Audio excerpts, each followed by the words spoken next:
Welcome to Talking Buffalo, featuring conversations with guests from around the world of sports, media, pop culture, and all things Buffalo, with your host, Patrick Moran.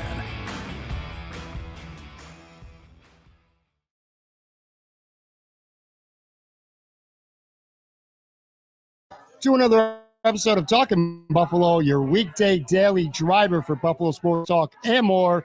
My name is Patrick Moran. Big thank you to everybody out there for watching, listening, following, subscribing. I do appreciate y'all very, very much. If you happen to be watching this live on the video side, we actually are live here at Sonny Red's in Lackawanna, just minutes down the road from Highmark Stadium.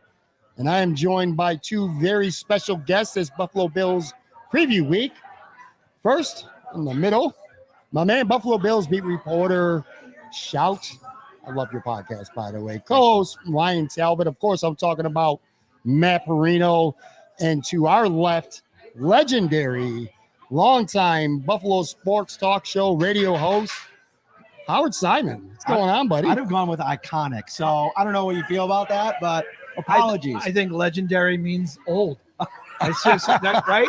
Anybody who's is anybody legendary at age 26? I can think when you break out legendary, someone's over 60. LeBron James, he probably was at that point. That's a good point. All right, I'm talking broadcasting. Okay. Legendary broadcasters are over 60, and that basically means, hey, the old guy with us tonight is Howard Simon. So I was excited to get you two together. I wanted to do like a little bit something different. Matt, I've had you on plenty of times. Sometimes it's just being you, sometimes it's being you and another guest. Howard, we did a show before at Imperial. I thought this would be a fun and interesting pairing.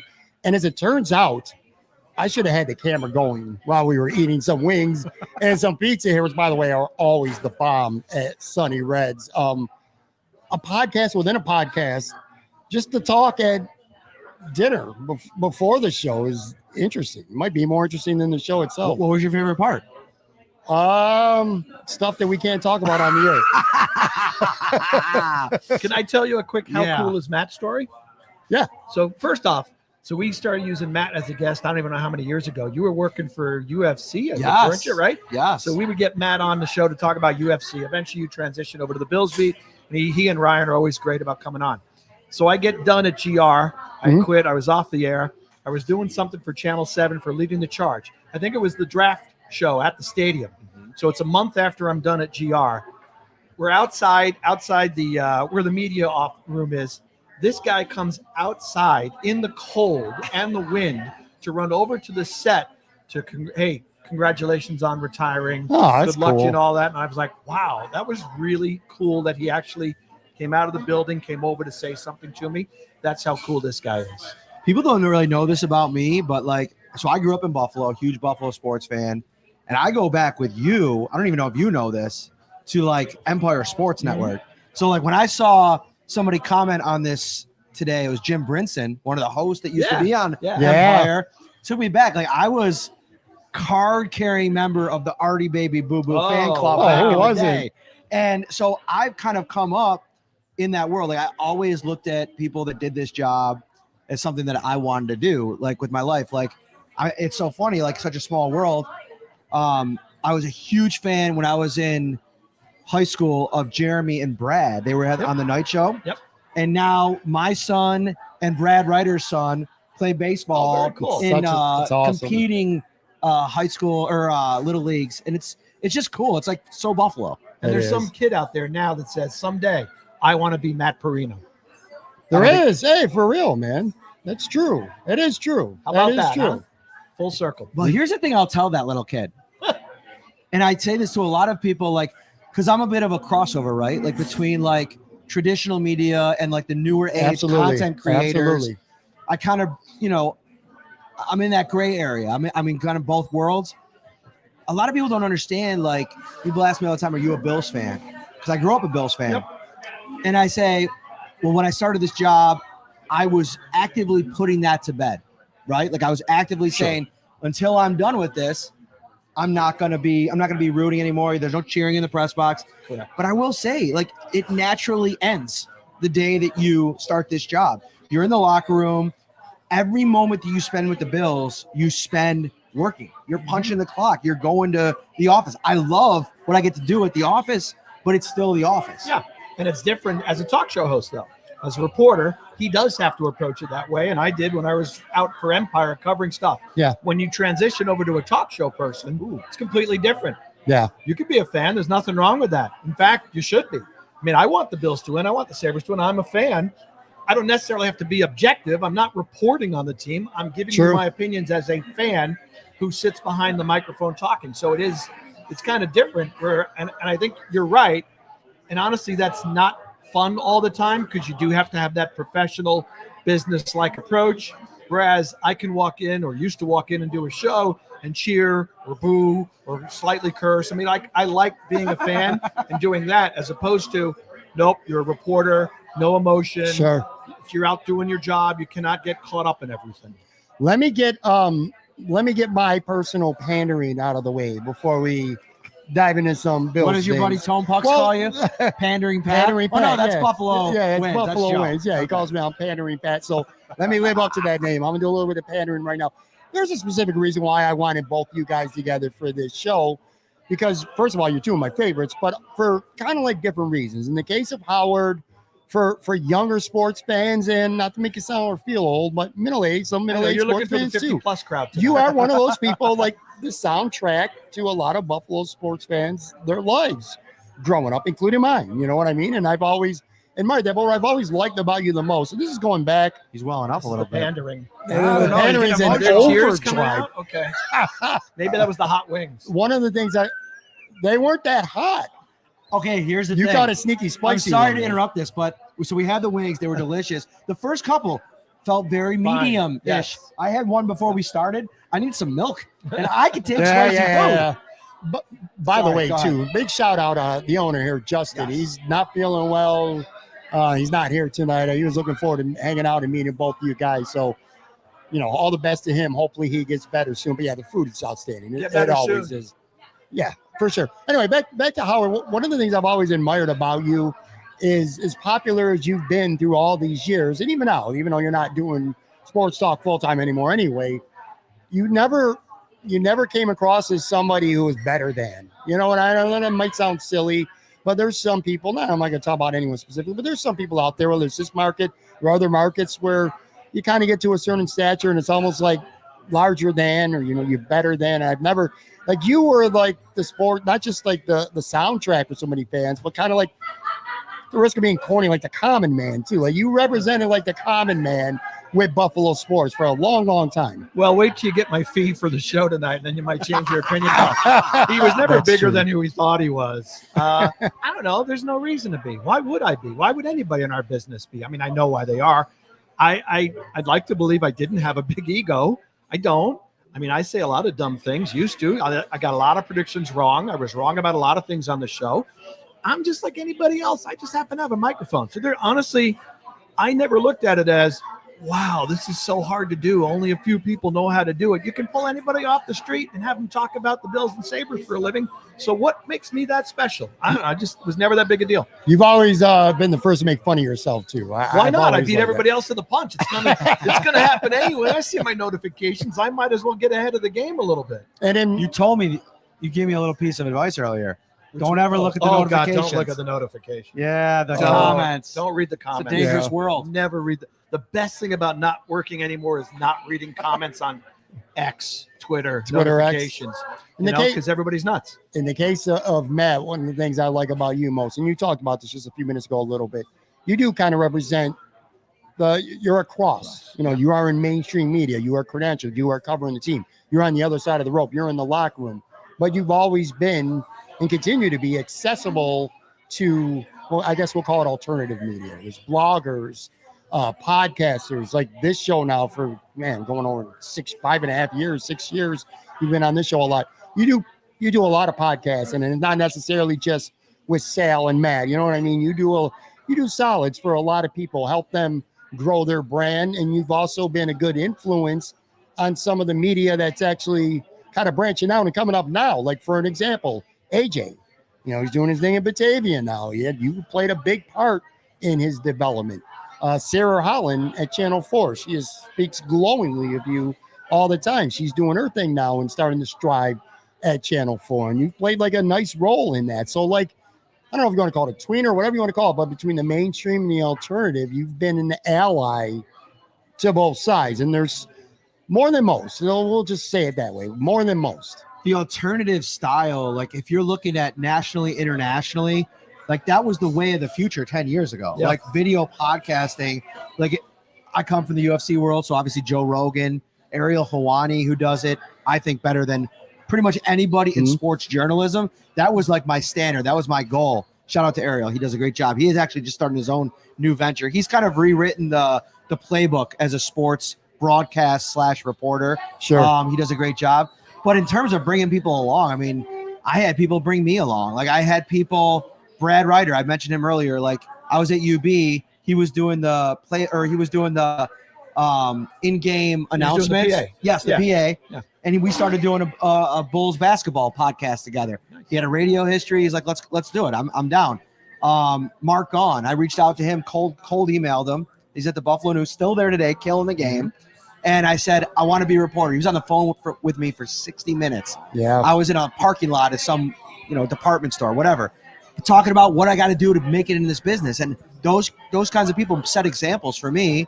And so I just try to kind of pay it forward.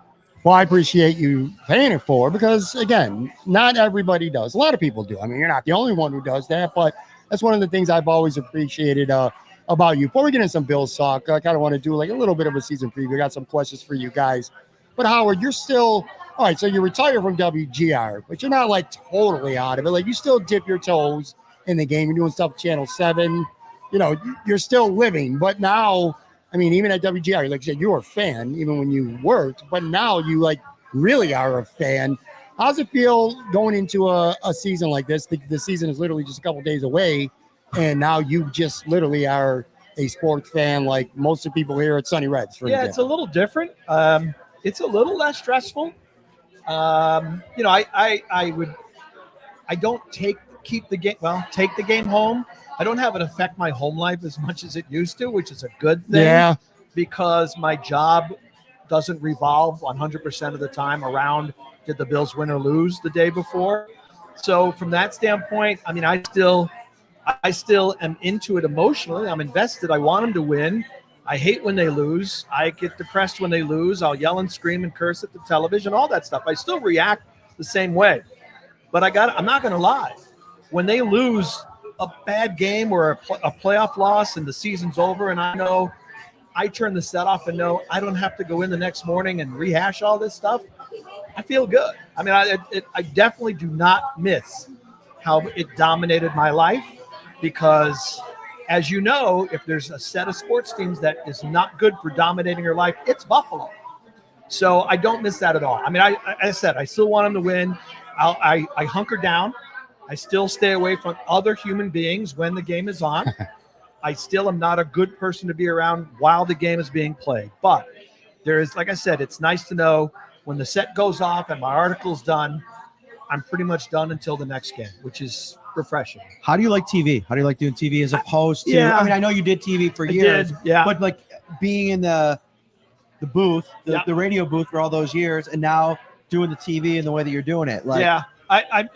If Aaron Mason and Matt Bovey are watching, don't take this personally. I've never been a huge fan of television. Radio was my first love. I've always loved it. I love it more than anything else. I was never a big fan of TV, quite honestly, because I don't like to shave. I don't like to wear suits and ties. I don't like to put makeup on. And it's just, there's video, and it's just such a production. Radio, you dress like a schlub, and you go in, and you sit behind the microphone and you talk. So I've always loved it. I did Empire because I knew I needed to learn television. It was a new challenge, and I wanted to do it. And I love working with Joe and with Matt over at Channel 7. That's not work. You know that. I mean, obviously, it's fun. Right. I love doing that stuff. But if you ask me, TV is just, I like radio. I like keeping it simple. Just sit down, give me a mic, and talk. Matt, now the season again is starting in a couple of days. You've been on the grind now, in one way. I'm tired, and the season hasn't begun yet. The juices are, they're flowing for you, obviously, but it didn't just start because the season is starting this week. We talked about this a little bit over some wings here. You've been at it for a while now, going all the way back to training camp and staying on campus and stuff like that. But Now the stories kind of write themselves a little bit easier. Like say in the off season, you guys are doing a show every day during like OTAs or minicamp, during training camp. You're almost pulling stuff at times like kind of out of thin air, Right. but at the time it means something. Like say Chase Claypool has a good day at OTAs. That's going to become a topic on a podcast in April or May, even if you know damn well come September, it's probably not going to be much. But that's part of the grind of not just being a beat reporter, but also doing a podcast with Ryan Talbot regularly as well.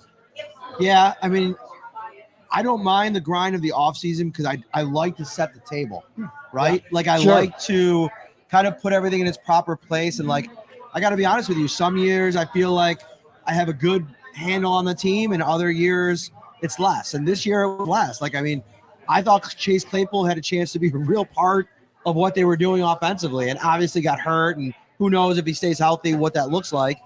But like that part of it, that piece of it, like the build up to it and figuring out how these pieces fit together, I've actually grown to like it. As a fan, when I was at the UFC, I'll be honest with you, as a pro sports fan, I didn't have a lot of time for it. It was UFC 365. There's no off season. Like my life revolved around it. Like you were talking about, every day I wake up, it's all about the fights. And since I've been back, I realized how much I'd grown away from the league, the NFL. I didn't even consume content from like January to July. Like I wasn't even like, who are they signing, free agency, the draft. So now like rekindling that over the last 7 years, I dive headfirst into it. I enjoy the process. I love going to the combine and like learning about the process and all that kind of stuff. Now, what happens now is I like the schedule. Like there's a very specific schedule when you cover an NFL team. Wednesday, Thursday, Friday practice, off Saturday, game Sunday, Monday coordinators via Zoom in 2024, which is nice, off Tuesday and start again. And I also like traveling. Like I know we always talk about this, like I got a lot of friends on the beat. I mean, Matt Bove and Joe are two of many. You'll have Jay Skursky on tomorrow.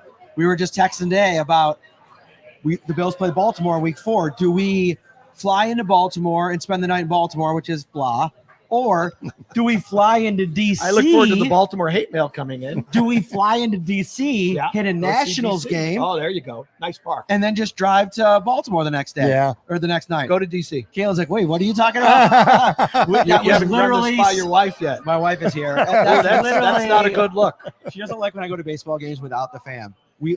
So we're planning like a next summer. We're going to do like a Midwest road trip. Very cool. And we're going to try to nab like the Cubs, the White Sox. Go to Comerica. Yeah, Detroit. all those Midwest. We might even go all the way up to Minnesota. Oh, that's to a do good place. Twins. Yeah, that's good. So she's not happy about Go that, to DC. obviously. But we're going to DC. National Park's a nice place It's to watch. beautiful. It's beautiful. Yeah, I've never been there. Never been to You should DC. go. It's really nice. Yeah. I want to talk about 2 stories real quick here, and then we'll get maybe a little bit objective and possibly critical, but 2 feel-good, almost like Hollywood stories for the Buffalo Bills just over the last couple of weeks that are like literally coming true. One of them being a linebacker, he's born here, he goes to high school here, goes to college here. He doesn't not only get drafted, he doesn't get signed right after the draft either. He tries out for the Kansas City Chiefs, does not get signed to their 90-man roster. Minicamp or rookie tryout with the Bills, he signed. Now he's on the 53-man roster. Of course, I'm talking about Joe Andreessen. I don't think you can get enough of that story. I know there's some people out there that are sick of hearing about him. To me, that's like a literal Hollywood story. And then the other one, which it was a big story to begin with, just said he's even alive and playing football. But Sean McDermott announced here on Wednesday that DeMar Hamlin is going to not only make the team, he's going to be the starting free safety. This guy goes from essentially dying on a football field to starting week 1 of the 2024 season for the Buffalo Bills. Kind of take away the, being objectively critical of the team and stuff, but just appreciating 2 amazing feel-good stories. And in your case, because you're around the team a lot now, you've gotten, I'm sure, to know them both a little bit. Just got to feel good for the human beings. They're just great stories. Can you imagine? Just put yourself in Joe's shoes. We've all been out in the tailgates, right? Yeah. You see a million Matt Milano jerseys walking around the more and more as the years going on.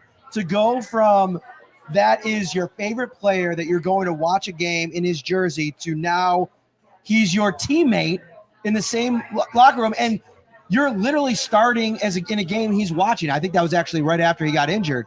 But what an unbelievable story. And then DeMar Hamlin, like, this is not a surprise today for me. Like, this is something I've been banging this drum all off season, that DeMar Hamlin is in the mix. I mean, he's played more snaps at safety for the Buffalo Bills than anybody currently on their roster, including Taylor Rapp.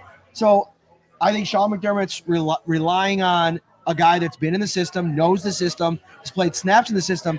And I know a lot of people push back and say, well, he wasn't very good in 2022. Well, he was a second-year, former 6th-round pick. Right. Could we give him the chance to maybe improve 2 years down the line? Right. Because I do think there's a lot of potential juice in that potential story if he ends up being a starting caliber safety in the NFL. Yeah, that's the thing. And I know obviously you can't forget about the other story with DeMar Hamlin, but even if that never occurred, a 6th-round pick who couldn't break the lineup last year, a healthy scratch, earning a starting spot is still a really good story on its own, let alone the guy nearly died on the football field and here he is playing and starting. So, yeah, that's a great story. I mean, if anybody's saying they're sick and tired of the Andreessen story, you're not human. You just don't enjoy the world. I mean, how do you not? You can get jaded by so many things in sports now. How do you not love a story like that when it comes along? Even if he wasn't local. The idea of him, he didn't play at a Power 5 football program. Well, he transferred right out of UB and came back. Anyway, the point is he played at UB. That's not a Power 5 program. He's a local kid. And you're right. I saw the picture of him in his Milano jersey tailgating with his girlfriend a few years ago. The guy's on the 53-man roster. I mean, are you kidding me? That's an amazing story. And look, people like him live for stories like that, right? You want to see something different, a great human interest story that as a journalist you can wrap your hands around. The whole part of his journey and story that just amazes me the most is that he tried out for the Kansas City Chiefs on a rookie tryout and then was not even good enough to them to even get signed to their 90-man roster in early May. Right. But what's funny about that story is when we were getting up to the 53-man roster cut down, one of the talking points amongst me and some of my colleagues was he's not going to get cut. He's making the 53 because could you imagine if they cut him, the Chiefs claim him, he goes on to become a starting Super Bowl winning linebacker with the Chiefs. Just talk about another dagger in the heart of Buffalo. So what you need is the Bills to play the Chiefs in the playoffs, and Andreessen seals the win with a pick. There you go. There's your Hollywood ending. That story. The movie's already getting made. That's your alternate ending. That would be amazing. Kind of transitioning into this year's Bills a little bit. I'm going to do some unprecedented. Who starts a season preview conversation talking about a kicker? Well, that's actually what I want to do right now. Both you guys, this is a question for both of you. How worried should we be right now about Tyler Bass? I mean, just so much physically, it just seems like, I mean, I keep on referring to you because you're in the locker room, you're around him. Does everything seem right with him? And by the way, has he even spoken like this summer? He actually, Skursky and Tim Graham got him after the last preseason game. And he sounded as confident as ever. Yeah. I mean, if you go look at some of those quotes. I mean, I was looking at him today in the locker room after practice, and he walked to his locker, got dressed, skipped the shower, walked over to the little putting surface and started hitting in little putts. And he was making a lot of them. He was joking around with some teammates. He looks pretty loose. I think there's pressure, but there's also comfort in the fact that, let's be honest, his contract states that he's not going anywhere. Right. They don't have an alternative. Now, could they make him inactive and sign a kicker? Sure, but like, who are you getting off the street to kind of be that? They're hoping that the guy that they saw for the first 2 or 3 years is the guy that ends up showing up in big moments. The one thing I will say, even aside from the kicking, and Howard, whatever your take is on that, he's got to figure out the kickoff. Like, he's been struggling to place that kickoff, and they're really, I mean, some teams might choose to just get out of the end zone, have you start where you start. But, like, I think a lot of teams are going to have their kickers try to kick it down to the 1 yard line and go down there and stuff them. That's the landing zone. Yeah, the landing zone. I got to get used to the new rules. Old guys like me, we don't adjust really well. So I'll go to the first part. I'm not worried about him. And I don't worry about, I know some people thought get a kicker, put him on the practice squad. Matt's right. I mean, if you are desperate, there are guys out on the street. So you can always just go sign a kicker. I'm not going to say, oh, it's just a kicker. The only thing that worries me, though, I think he'll be fine. I think he'll be able to come through. The one thing that does worry me, though, is in the larger picture. There is a smaller margin for error for the Buffalo Bills 2024. Sure. The 23 and 22 and 21 teams, right? Because I think the offense might take a little bit of a step back. I think the defense, at least the beginning of the season, will absolutely take a step back. So in the past, if Bass had a bad day, all right, Josh and those guys will put 35 up and they'll still win. I think it's going to be a little tighter for this team, that margin of victory, like I said. So his misses, if he struggles, could be a bigger issue amidst the larger discussion of this team. I think is going to go through some growing pains. I think they'll be better as the season goes on. At the beginning, though, that's a nasty schedule. They need their kicker because there are going to be some tough games in the first month and a half. I want to ask for your sense of, you're being around him, you're watching him, you're observing him, but what is your sense? I can't even fathom saying that he could miss a kick this Sunday that could be costly to the game. I can't fathom thinking about that. Let's say week 2, Thursday night, Miami, prime time, misses a big kick in the fourth quarter. Those wheels going to be emotional. I know what you're saying, too. It's like, well, who else are you going to do? Who else are you going to sign at this point? And his contract, and he's probably not going anywhere. But does that leash get a hell of a lot shorter if he misses an important kick early in the season? And also, do you think that comes to start really weighing in his head, even if he looks the part right now? I'm concerned about him if you can't figure that out. I'll tell you right now, if we get to week 2, divisional game, and the Bills outplay the Dolphins, and it comes down to a field goal and they lose late, or however it ends up happening, or to overtime on a missed field goal, yeah, I think the pressure is going to be ratcheted up to a really high level. And I think then you're going to have Sean McDermott fielding questions like, wasn't this a talking point in the offseason? Did you guys not have an alternative plan? You said you were fully confident in him. Yeah. We're in week 2, and this is already becoming a storyline. And here's the thing. It's not you mentioned the tough start. I was doing the game-by-game preview, and I have them beating the Jets in week 6 because I can't fathom them starting off 0-2 in the division and still having a chance to win the division in December or January. So, to me, if things go off the rails early for Bass, if you're Brandon Beane, I take the kick return situation as the perfect example. You drafted Daquan Hardy specifically for him to return kicks, and you made the decision that even though you just used an asset on him, he wasn't good enough. He didn't hit the bar, so you're going to go to get somebody that does. Right. You can't have that for one position and not have it for another. Great money. point. And here's the other thing about money. If we're talking about money and how much Tyler Bass has worked to this team, didn't they just trade Stephon Diggs and they're eating $31 million just to have him not on the roster? Yeah, no, I'm sorry. That's a really good, you won't need $31 million to get it. Look, I think in your scenario, if he starts costing them games, I always take anything I hear publicly in the media from a coach or a GM with a grain of salt. Right, sure. They're going to say what they want the message to be. What that is and what they really think can be two totally different things.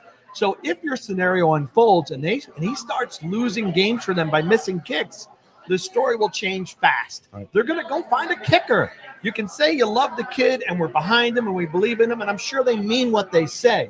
But if it comes down to wins and losses and now they're losing games because of that specific aspect of their game, they're going to go find another kicker. Besides potential kicking issues. Go ahead. I also do think that there's a scenario where he hits a big kick in the first half of the season, 3 or 4 games, and we completely move past the He gets his groove back from there. Yeah. He was, he's a great kicker. He got a contract good. for a reason. Yeah, I think he'll come through it. But yeah, the way it ended last year was troubling. And then reading what Matt and everybody are saying about practices and training camp, it's a little concerning. By the way, even if he makes that kick in Kansas City, come on. Patrick Mahomes coming down and scoring. I get it. Right. Probably. But probably. And Oliver's not going to sack him. I know that. Every piece of that story that's been written over the last 5 years tells me they're going down and scoring. Sure, that's fair. In some way. What are you talking about? The Chiefs would never go down and score late to beat the Bills in the playoff game. Where do you come up with this stuff? Kicker stuff aside, I can't believe we're spending as much time talking about the kickers we do. But I think it could be. I agree with your take, man. This is going to be that kind of season. There's going to be some games like that. Well, I think that, and Matt, we were talking about this before we started. I think the division's going to be tough. They cruised the first year, and then it got a little more difficult. And look what happened last year. They had to rally. They had to beat Miami in the final game to win the division. I think Miami is still going to be in the race, of course, in the division, and I think the Jets will be. Not 100% sold on Aaron Rodgers just coming back and looking like old Aaron Rodgers, but they're not a cakewalking to a division title this year. Agreed. So every game, again, that whole margin for error, not just the individual game, the division race, the wild card race, all that factors into what do you do about one particular player if you perceive that's become a negative. Are you guys a little bit befuddled that the New York Jets are being picked by as many people right now as they are to win the division? I saw some power rankings where they're projected. I mean, I get it. Kansas City keeps winning. You want to go with somebody else. And it seems like the Jets are like the clicky pick right now to go a long way because they got a really good defense. They got some great elite young talent on offense too. Great receiver, great running back. But to your point, they had a 41-year-old quarterback, a pair of 33-year-old tackles, a head coach. You know, a lot of people in Buffalo are still not sold on Sean McDermott. I guarantee you as many Jets fans are not as sold on Saleh as well. Like, I'm a little taken back that the Jets are getting as much, maybe I shouldn't be, national love. You know what you just said about coaches and never trusting what they say in the media? Yeah. I put that same kind of line of thinking on national TV talking heads. You know why they're all picking the Jets? Because they want the Jets. Like everybody wants the New York football Jets to be good. Aaron Rodgers. It gives you the clicks. It gives you the viewership. It gives you, all that kind of stuff. And so I don't think people are so much picking or believing in the Jets as much as they're trying to will it into existence. Here's a great thing. Did you guys watch any Zach Wilson with the Denver Broncos this preseason? No. I've seen enough Zach Wilson for my lifetime. You should go watch it. He looked actually good. Did he? Wow. Which is amazing considering how bad he looked with the collection of talent that Aaron Rodgers is about to be trotted out with this season. And don't forget, Aaron Rodgers was garbage that last year in Green Bay. Garbage. Remember the meme where he's on his side and his helmet's off and he looks like he just got absolutely destroyed? Also throwing his teammates under the bus, which I think could happen in New York as well, too, if they start out slow. I am 0% sold on the Jets being a contender, and I think if anybody's going to challenge the Bills for this division, it's going to be the Dolphins. I think you're hearing it for a couple of reasons. One, and it's not all about the Jets. It's also about the other two teams, right? Sure. Right. The Bills in many of the national media's eyes are in a reset year, transition year, however you look. The Bills to me going into the season are not as good as they were the last 3 years. I don't look at the Bills and say, guys, legit Super Bowl contender, put them right there. No, I don't feel that way. Doesn't mean they can't do it. We'll get to the Bills. I get it. So in the eyes of the national media, the Bills are ready to take a step back. Miami is a team that doesn't beat good teams, right? Until they start beating the Bills, the Chiefs, teams with winning records, no one's going to believe in them. So I think what's happening is, Rodgers will be okay. He'll be healthy. The Jets have had a very good defense. Their skill players on offense are an outstanding collection of talent. And the offensive line probably won't be as hideous as it has been in the past. Throw all that in. I'm not a big Saleh fan, quite honestly, but throw all that in, and the Bills taking a step back, and Miami not convincing anybody. And that's where you get people jumping all over the Jets. 100%. Oh, my gosh. Don't forget. Nathaniel Hackett. Old buddy's still there. Nathaniel Hackett. How do we not even mention him? If you need another reason to be down on the Jets, Nathaniel Hackett. I mean, did you watch Hard Knocks? No. Saleh and Hackett came off so bad and poorly in that show. Yeah. Worse, almost as bad was Mike McDaniel in the in-season. I thought Mike McDaniel, I know everybody's in. I know they just gave him a contract extension. I don't think either of those guys are leaders. And listen, I have my qualms with Sean McDermott, just like everybody else. I think he's got to be his stance on rookies. For instance, a perfect example today or yesterday, they put out the depth chart. Yeah. Matt Collins is listed ahead of Keon Coleman. Why? He is not ahead of him on the depth chart. You just drafted Keon Coleman in the second round, 33 overall. I get it. He's got to earn it, right? That's right. But you got to move away from it. And what's funny is McDermott said it 2 years ago or a year and a half ago. He said, I know the league is changing. I know that we have to get more comfortable with rookies playing sooner. Mm-hmm. So get comfortable with it. Anyway, that's a side point. The point is, I also think the Bills still win the AFC East because I think that despite his faults, they have the best leadership of any team in the division. It's a great point. all the Jets fans who clap back at me, and I wasn't even talking shit about them, but they clap back at me anyway. They only won 7 games with Zach Wilson. So you just automatically assume with a better quarterback that they're going to win 12 games. That's pretty much. I think that's part of it. They got about as bad quarterback play you can get in recent years. And they didn't exactly go 2-14 or 2-15. And I think as a Jets fan, you're looking at it and go, you just get competent quarterback play. And some of those Jets teams you would think would have been in the playoffs. They were so good on defense, but they had zip on offense. So I get it, but I'm like I said, I'm with Matt. I mean, you got to see Aaron Rodgers look more like Aaron Rodgers' best days in Green Bay, not what was happening at the end. And he just missed an entire year of football. Yeah, I'm not. I just turned 42, man. And we were talking about you look better. You look much better than Matt Aaron Rodgers. 42. Does. I thought this guy was like 30. Much better looking. And than what's Aaron? Rodgers. Is he 41? Yeah, he's a year younger than me. I can't imagine not doing like I play the pickup basketball on Wednesdays and Fridays. If I didn't do that for a year, shot. Absolutely shot. And I'm not talking about making them either. Okay. All right. Well, you know what, Pat? You and I will take on him and Ryan 2-on-2. We'll see. What do you think? You got a shot? Ryan said he was horrible at basketball, but he's got size. I can play. I don't know how long I would last though. See, that's where I'd get you both. Yeah, you more stamina. I can't play man-to-man. You got more stamina. Josh Allen aside, okay? If something were to happen to Josh, that goes without saying. If he regresses, God forbid, gets hurt, something like that, season shot.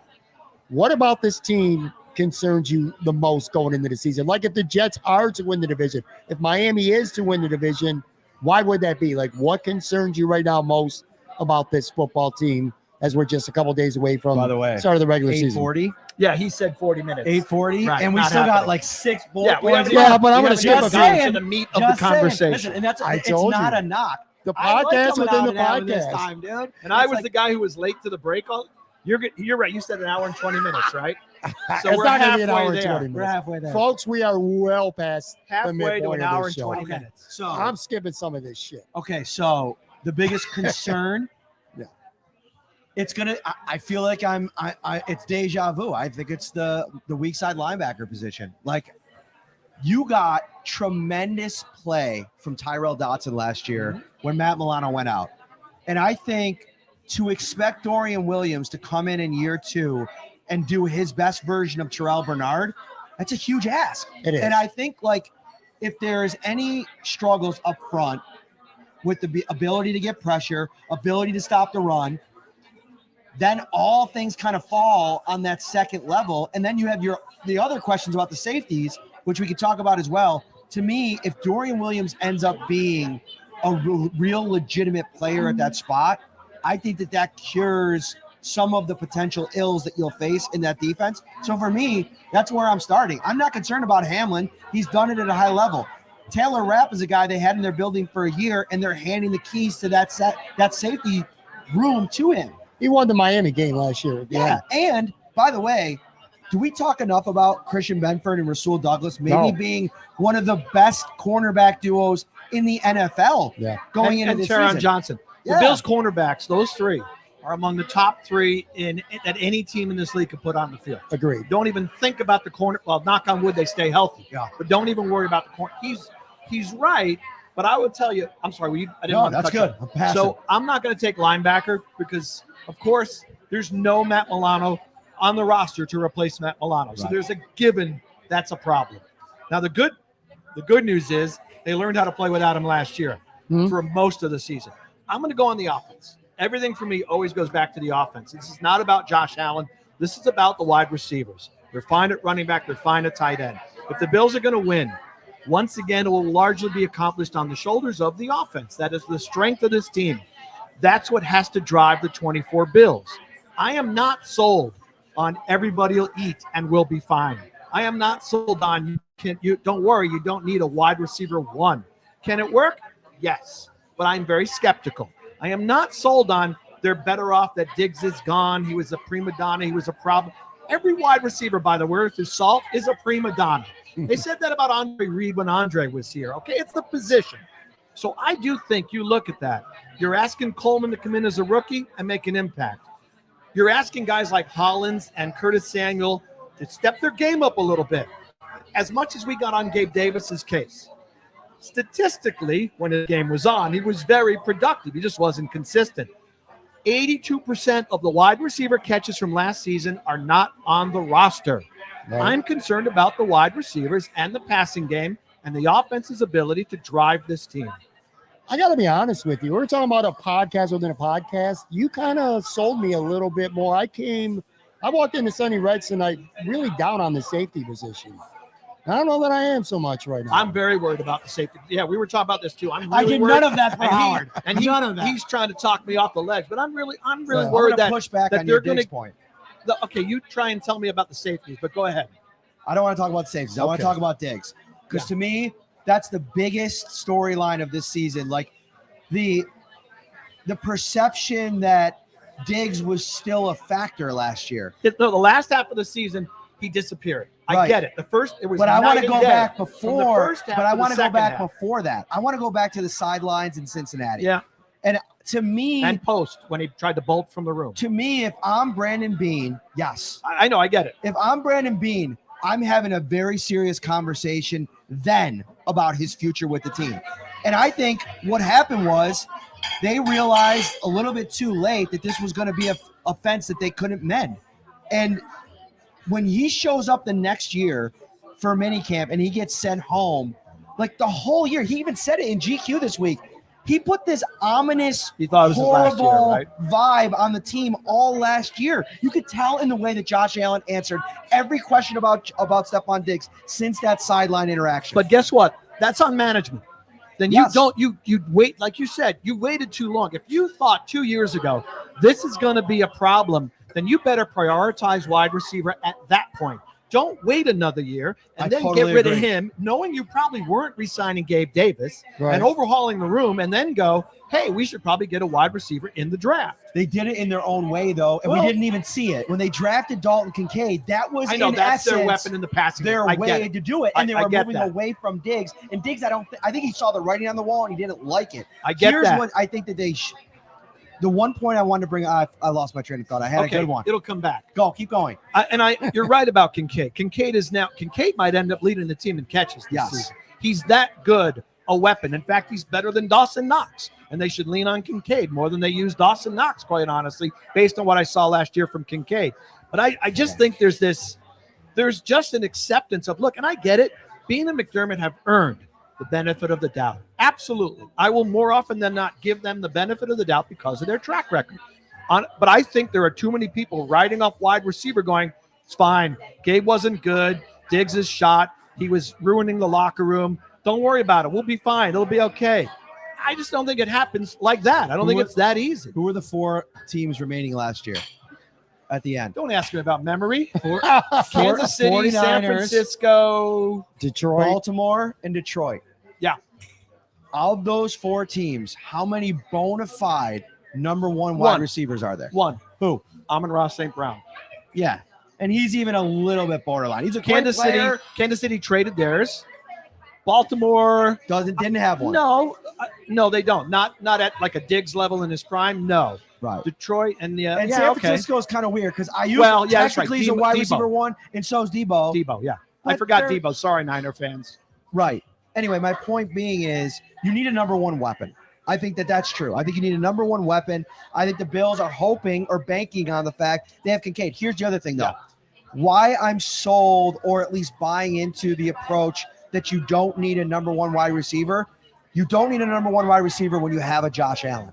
Like, I think You he's hope, the that's right. ultimate equalizer. Hopefully. And it's why Jordan Love and his ascension in Green Bay, and I know this is the easy example because they have no wide receiver 1, and they were 3rd in the league in passing touchdowns last year.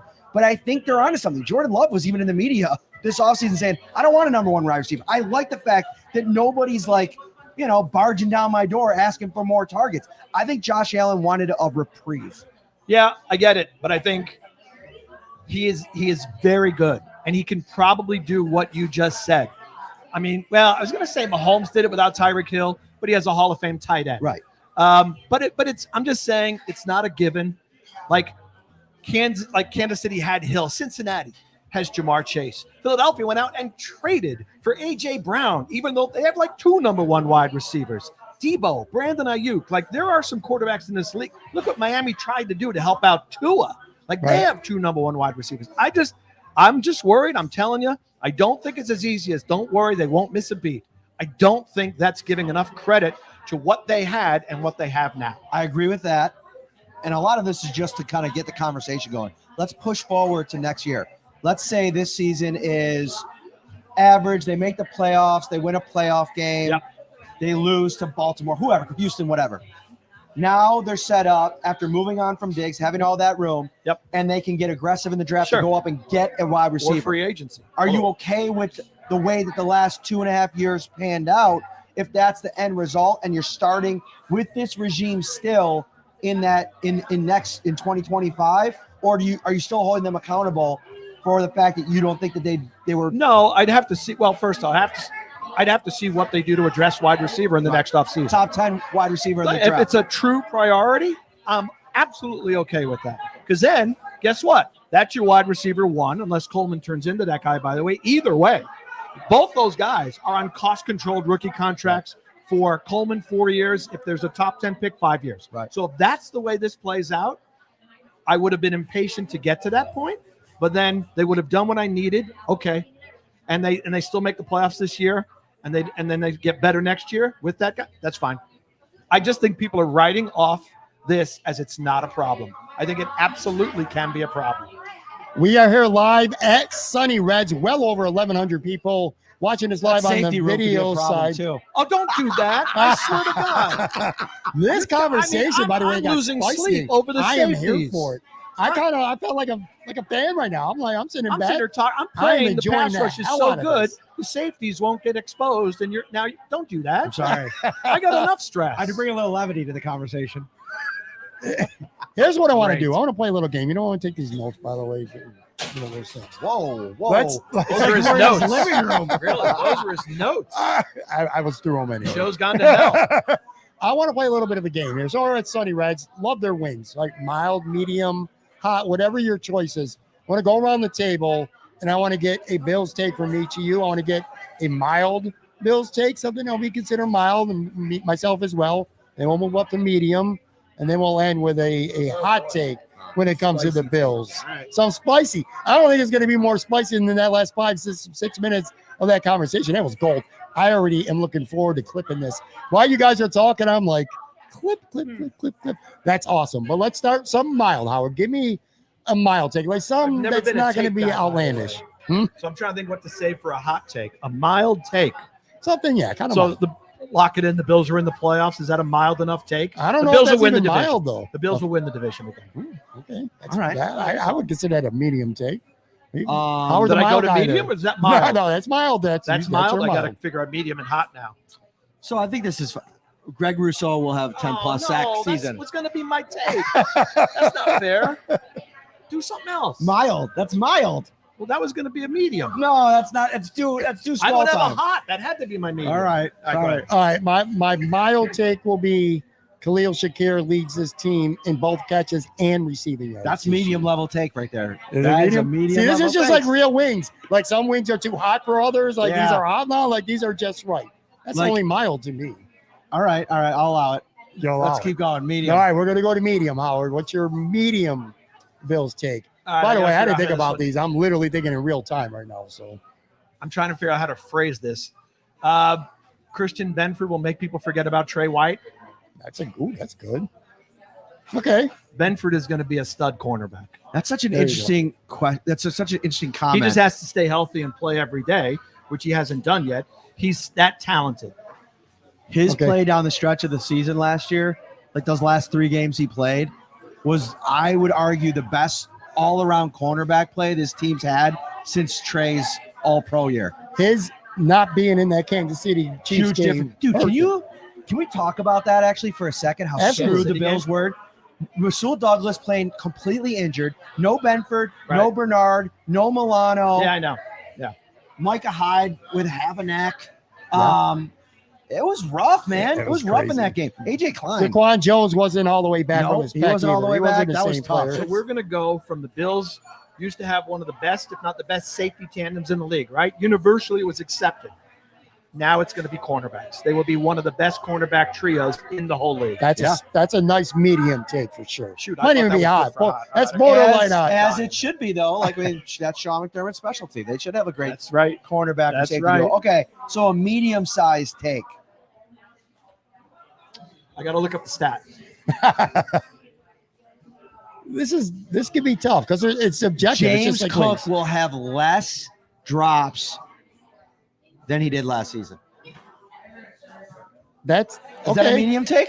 I think that's Because it's kind of been like we've been it is because I think there's a lot of people who. who think this is going to be a chronic problem for him. Yes. Like dropping passes. So I think for him to get rid of that, here's the medium take.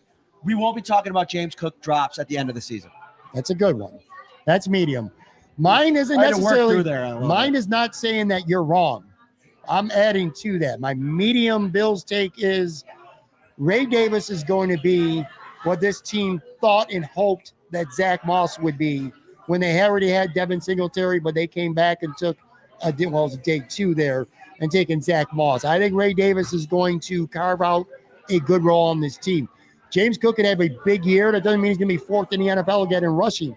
That doesn't mean that Ray Davis can't carve himself out a really solid role. So I think Ray Davis is going to be a relatively significant part of this More team. carries at the end of the season, Ray Davis or Ty Johnson?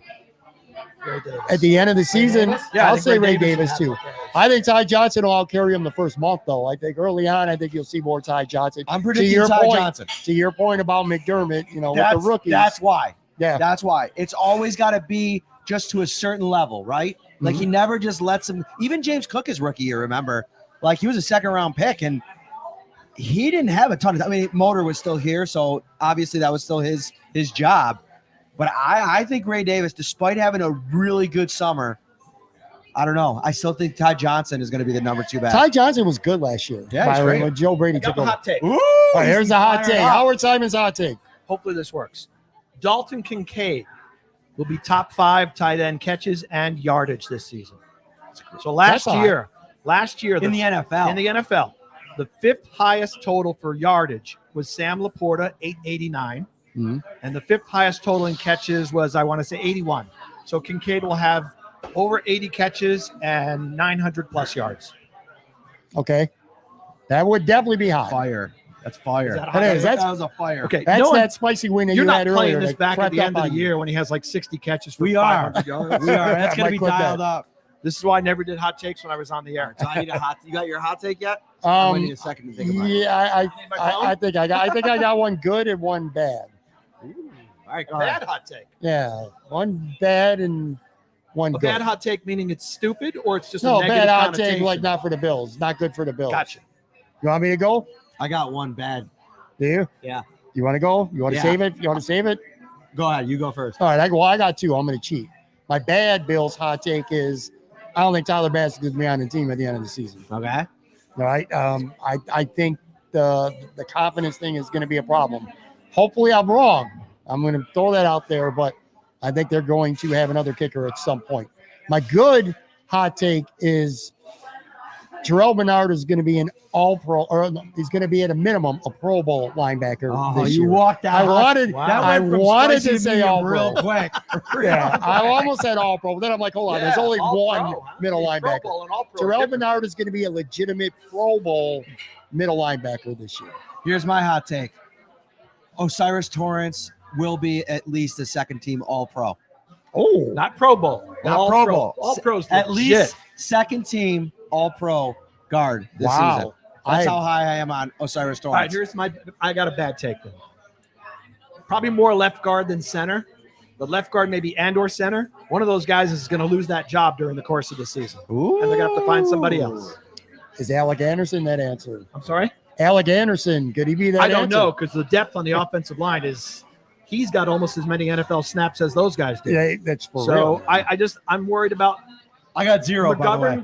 Yeah, I think hopefully they got. I just, I'm worried about McGovern transitioning, but also worried about Edwards. There's no way the Bills are going to go 2 straight years with everybody starting every game on the offensive line, the same Absolutely. 5. There's no way. That luck has to run out. So I'm worried about those 2 spots, and I'm definitely worried about the consistency up front. So I'll say one of those two spots, the Bills have to figure out who else can start before the season's over. That's a great point, and credit for Osiris Torrance. I haven't heard his name pretty much all summer. By the way, which if you're an came offensive in, lineman, it's usually a That's good what you thing. want. Huh? That's what you Yeah, want. And that's I a will good say across the line, that to me is the position group I'm worried about the least. Offensive line. Okay. I think that As long as they're healthy. To your point, yes. The caveat is health. Like once you start dipping into that, I like Vandermark a lot. Yep. Honestly, like Vandermark to me, if we're looking a year or two down the line, and they probably won't do this because of what they're paying Deion Dawkins, but if he slows down Dawkins and they want to transition him to moving him to guard, I think Vandermark could be a potential long-term option. Like I think he's been, or if Spencer Brown's in a walk year. yeah, Yeah. What if he doesn't have a good year and they don't want to pay him, or his market value skyrockets? Vandermark's not as good at right tackle. Okay. That's the one thing. Now Move maybe Deion over there. or that. I think did Deion start? That was the year before I got back. Was he at right tackle for like a quick minute I before he can't went to remember. left? He I might don't have been. remember. Because I honestly don't wasn't remember. Cordy Glenn at right, and he got injured, and then He Deion got went pushed in? inside then at some point to guard. I don't remember. All right, here's how we're going to end this. I want predictions, and I'm going to preface this by saying AJ Sabalski's watching. He just texted me Osiris Torrance with the fire with the emojis. yeah, three He's pumped fire. up. Hey, go back and watch the first part, AJ. We talked about you. Yeah, man, we hit you up at the very beginning. Now, Howard, I know you. One of the most popular things in Buffalo for quite a while now. It's always been Howard picks the Bills. You just did Howard picks the Bills. I believe you had him at 10-7. Yeah. For the season. Yeah, that went over well. I'm putting you on the record here. Is that way? Because you change your mind every day. We got some breaking news, by the way. What's that? Jessie Pegula. Oh, she won? She won. Oh, awesome. sweet. She won. She is on They to turned the match off. semis. Be Yeah, the number good for one her. seed, too. Yeah. And that's the first Wow. time she's ever made the semis of a major. That is pretty sweet. That's a incredible. big breakthrough for her. That's awesome. incredible. All right, so Yeah. you had 10-7, but you had and the right to change your mind. we're doing the show. I made the picks while we're still on the air. Someone listening online in Aruba texted Jeremy and said, sorry. "Howard, you just ruined my trip." Why? Because I went 10-7 and not 14-3 or something. I don't know. I'm so 10-7. I'm so glad you brought this up because I was listening to that this morning. And Another you guys, complaint. you guys talked at the end of the show about do you want the Chiefs to win or Yeah, any yeah, other yeah. team, right? Right. And it got me to thinking, what's worse? Going through the drought era where the Bills have no chance every year to beat the Patriots and lose and watch them win 6 Super Bowls, or now where you do have a chance to beat the Chiefs, but you continually don't. Yeah, okay, but it there's context to this. It's not cut and dried as you stated it. Right. The scenario is this. Either the Chiefs win the Super Bowl again or any other team in the AFC, not the Bills, goes on and wins the Super Bowl. So in the discussion, is it from the mindset of Bills fan? Bills fans don't like it when other teams who haven't won win before the Bills do. That's So that's the context of it. Nobody's rooting for the Chiefs here. I'm not rooting for the Chiefs. I'm tired of the Chiefs. They were a good story. Now they're annoying. But in the context of, do you want to see them win again? I know they're a dynasty. Or do you want to see Baltimore win, Nope. who the Bills have beaten in the playoffs before? Or Cincinnati, who the Bills don't beat in the playoffs? Do you want to see another team and go, well, crap, they won a Super Bowl. They're not Kansas City. Why can't we win a Super Bowl? I'd rather That's the Kansas City mindset. won. That's my You'd personal. rather Kansas City keep winning, That's right? Yeah, I don't want that's Baltimore- the point I made. Baltimore I'm not rooting winning. for them, but it's how you think. Oh crap! The Chargers won. The Ravens won. The Bears won. When are we gonna win? Right. Someone else besides Kansas City winning the Super Bowl would probably change my opinion greatly of Sean McDermott. And maybe Brandon Beane as well. Like if Baltimore were to win this year, or if Cincinnati were to win, or Houston were to win, I'd be like, what are we doing here with the coaches and with the construction of this team? I would probably turn, to use a wrestling term, I would turn heel, I think, on the general That's fair. manager and the head But- coaches. To the evolution, what would be of what I got to thinking about? What would be worse, or what's worse? Living in this era where you're going to the playoffs every year. Well, you have Josh Allen, Yeah, but you can't beat them. You're within range, but you can't beat. Right. You've not beaten them. That's worse. Or when you were just terrible and Tom Brady was dominating, but you were terrible, so it was what it was. It's worse because the timing would have been we finally got a franchise quarterback. Oh crap! Mahomes is in the same era. Right. So and I understand that, but that's not the way the question was phrased. Right. And I'm looking at it from the mindset of a Bills fan Right. and a very fatalistic view of as long as nobody else wins, we're all in the same boat. Somebody else figured out how to beat Kansas City in the playoffs. Why didn't we? So will you wear your Stephon Diggs jersey when the Houston Texans win the I will Super have a Bowl, or Stephon no? Diggs cap, a jersey. I've got the Diggs boxer Okay. shorts. Are there Diggs boxer shorts? I don't even. That's weird, bro. Okay. I bet you if you put a poll up right now, like either of Diggs. you guys, and ask if you'd rather see the Chiefs or the Houston Texans win the Super Bowl, I bet the Chiefs overwhelmingly. Oh my gosh, would 80% win. or more. 100%. Yeah, not 100, but That's funny. it would be lopsided. And to answer the question the way you presented it, real quick, here we're getting out. Oh, we're getting out. I think, We're just yeah. at the hour mark. We still got about 20 minutes to go. Go. Yeah, Take it's your only time, 9 Pat. o'clock. Where are you going? I think I would have hated the last era more than this era. Yeah. Being irrelevant for 17 years. It made me get sick of football every year Right. by Halloween. So And I you- didn't have a podcast. I wasn't doing content every day. So Try I was doing a just radio show a during the fan. day. No, yeah. So you might have a different You're spoiled, perspective Parrino. than me. You don't know how good you have it. I started 3 months after they drafted Allen. That is right. Time. You did come with Life's Josh about Allen. timing, Yes, Howard. it is. All right. These guys are going to beat me up if we don't He get didn't out make of his here. prediction. Oh, yeah, that's right. What is your And you prediction? didn't make your prediction. I said 10 and Oh, 7. you They just, win the that's division. right. All right. So you're 10-7 and win the Win the division. division. I have 11-6, win the division. I have the exact same thing as Matt Parrino. I have the Bills going 11-6. I should have kept this one for a hot take. This was a suicidal wings hot take. Ooh. Last night, I was listening to Josh Reed. He was talking with Sal Capaccio. Josh Reed said the Bills are going to start 6-2. That schedule early on. Dude, I Wow. think I have him 6-2 too. My Really? You're kidding me. Yeah, because At Baltimore, I have him at the Jets, at Houston, those three it's games. so I easier- have them it's going easier to 2-2. say who are the 2 losses. I have them going 2-2 to Beating start. Arizona, beating Miami, beating Jackson. No, they lose to Miami and they lose to Baltimore, but then they run off, I think, 4 in a row. Oof. Really? That's Yes. a hot take. Let me look it up. Pull the schedule up. Yeah, let's bring Well, it up. Arizona, Miami, Jacksonville. Is Baltimore the 4th game? Yes. So I had them at 2-2 And the at Jets that are in point. there. And then what's the other game? I we're have missing? them beating. Houston at the Jets. I have them beating the Texans, Houston. the Jets, the Titans, and the Seahawks. Wow. So I have them getting to 6-2 there. Listen, the Seahawks is a tough game, but I also think there's a lot more tape out on Geno Smith. I think Sean McDermott probably has a good game plan for him, and I think the Bills generally travel pretty well if they're the Bills that they've been under Sean McDermott. So, outside of that whole, was that Peterman game They'll do it for Dan in Carpenter. 17? Was that in San Diego in 17 when he threw the Peterman 5 interception game? Was it picks? San Diego? Yeah. So maybe scratch that idea. Maybe No, they'll the lose to last Seattle. time they went to Seattle, wasn't that the Dan Carpenter got roughed by Richard Sherman game? I Bills think lost so. that game, right? Wasn't think Carpenter so. knocked down on a kick? I Yeah. thought it was Sherman. Whatever. I think it was a Dan Carpenter game. Hey, real quick, too. Bills play Arizona Sunday, okay? We're talking about this murderous schedule. Regardless of whether you're going to be 6-2, 4-4, whatever it may be. Can we both agree, or all of us agree, that this game, for being a week 1, 17-game season, yada, yada, they got to win this first game. You cannot lose at home to start the season against Arizona. You already got all these question marks nationally going against you, some concerns about this football team.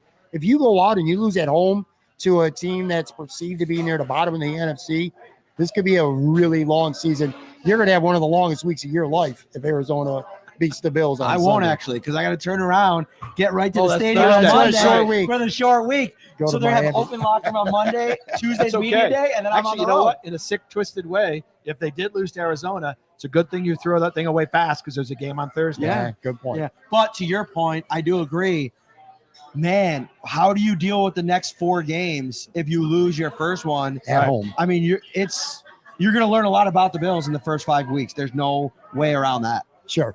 All right, guys, that's going to do That's it? We're done already? Yeah. Matt, Well, I hour thought and we were five- gonna. This is a short show. I could Short pull show, 15 man. more minutes if you really You and want. Ryan do longer shows. I know, all the time. By the way, I got some cool Bills fans behind us when the Bills Mafia babes are in the house. I think this is your posse. Huh? This Yeah, is your, yeah, these are our, posse. they're our people, Every time man. I've come to a show of yours, I'd say over 50% Kristen Kimmick's at it. Yeah, So that's I what thought you we are. saw Pat Well, Moran, shout out, Chris. shout out shirts they were Kristen Kimmick. Sorry. All right, guys, that's going to do it for the show. One more time, big thank you, Sonny Reds. This place is awesome. The food is consistent, so good. Shout out to the owner, Justin. Get well soon. Big Yeah, thank man. you Get well again. soon, Justin, man. Big thanks again, Matt Parrino, Howard Simon. Pleasure having both of you on, man. This was seriously a lot of fun. I do appreciate you both. Shout out to, by the way, people watching this on video, like 1,400 people or so watching this live at this point, man. Appreciate y'all very much. Be back. I'll be at Imperial Pizza tomorrow. Jay Skursky Nate Geary. Talk to you guys then.